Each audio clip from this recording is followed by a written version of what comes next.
An Australian newspaper claims to have an intelligence dossier from what's known as the Five Eyes, the U.S. and its European allies' joint intelligence sharing group. Now, the document reportedly lays out the extent to which China's government covered up the true nature and extent of the coronavirus outbreak from its earliest days in Wuhan. This is a story that Fox News was first to break 2 weeks ago.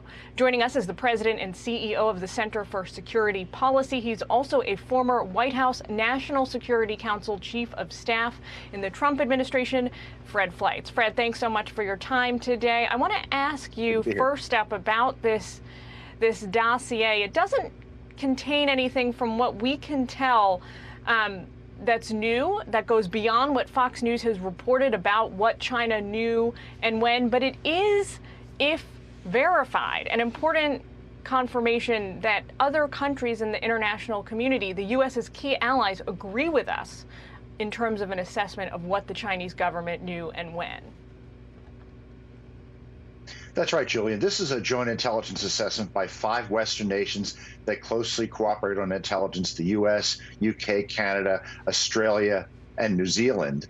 And you're right, there's nothing new in it. But what's significant here is that it helps us make the point that accusations that China is guilty of very serious misconduct, possibly criminal negligence in handling this virus, this is not congressional Republicans and President Trump saying that.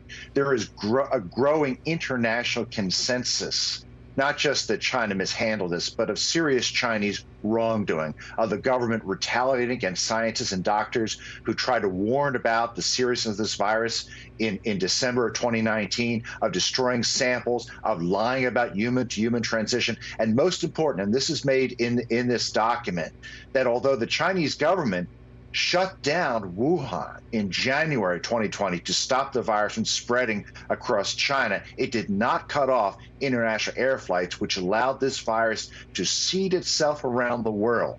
And I think this is going to have a devastating effect on China's global reputation.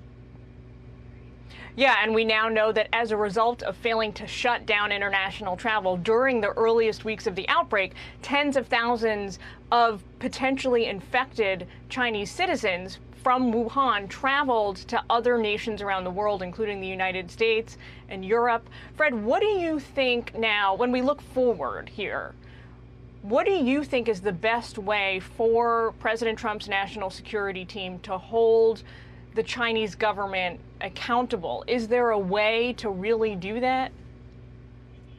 Well, the president does not want to destroy relations with China. He would like to keep good relations and to protect the gains he's made in trade talks. But the evidence has become so overwhelming of misconduct by the Chinese government. The NSC right now is considering whether maybe we should push for reparations, whether we should let state and cities sue China, remove sovereign immunity limitations that would prevent that. I think we need to use this pressure to get China to cooperate in an international investigation of what happened at the virology labs in Wuhan, what happened at the wet markets, and agree to some type of international supervision of dangerous biological research. Fred, in 5 seconds or less, can you tell us if you agree with the president's decision to cut off funding temporarily from the World Health Organization? I think it was the right move, and it's having an effect. The World Health Organization is now asking for an international investigation of what happened in Wuhan, something that China is refusing to cooperate with. Yeah, well, we got to leave it there, but Fred Fleitz from the Center for Security Policy, thanks so much. Good to be here.